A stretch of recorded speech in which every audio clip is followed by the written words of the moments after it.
Break के बाद एक बार फिर से आपका स्वागत है। आप देख रहे हैं टैक्स गुरु और आपके सवालों का जवाब देने के लिए हमारे साथ हैं जाने माने टैक्स एक्सपर्ट शरद कोहली साहब।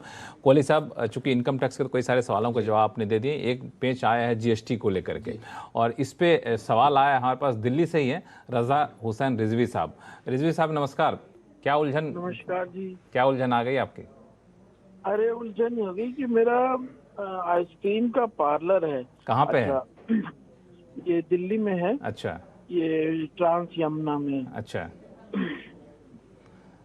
तो जो रेस्टोरेंट वगैरह हैं उनको जीएसटी तो 5% चार्ज कर रहे हैं, उनमें कस्टमर ज्यादा जा रहे हैं। मेरे पार्लर में आना बंद कर दिया, मुझे 18% जीएसटी लगाना पड़ता है।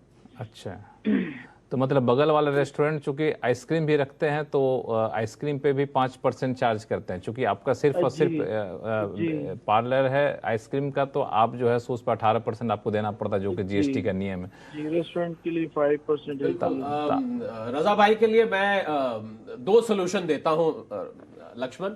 रजा भाई के लिए पहला सोल्यूशन तो ये है कि 18% जो आप चार्ज कर रहे हैं अपने कस्टमर्स को, उस पर आपको आईटीसी भी मिलेगा। उस रेस्टोरेंट वाले को जो आपका पड़ोसी है उसको ये नहीं मिल रहा होगा, तो उस 18% आईटीसी लेके आप थोड़ी कीमतों में एडजस्टमेंट कर सकते हैं, क्योंकि आपको आईटीसी मिल रहा है। दूसरा लक्ष्मण, एक और बड़ा इंटरेस्टिंग सलाह इनको दी जा सकती है कि अपने आइसक्रीम पार्लर में कुछ खाने पीने की चीजें भी साथ में रख लीजिए, तो फिर आप भी रेस्टोरेंट बन जाएंगे। अब आप रेस्टोरेंट बन जाएंगे तो आपके ऊपर भी 5% आ जाएगा, फिर आप अपने पड़ोसी को पूरी टक्कर दे पाएंगे।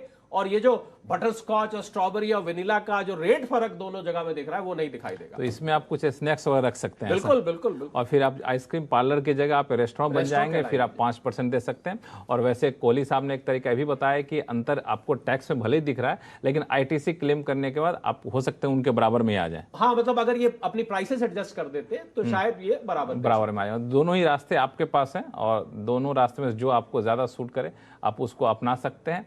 और टैक्स गुरु में फिलहाल इतना ही। कोहली साहब बहुत बहुत शुक्रिया सभी सवालों का जवाब देने के लिए।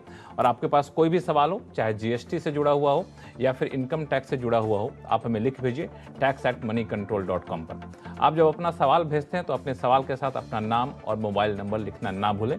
और फिलहाल देखते रहिए CNBC आवाज़। नमस्कार।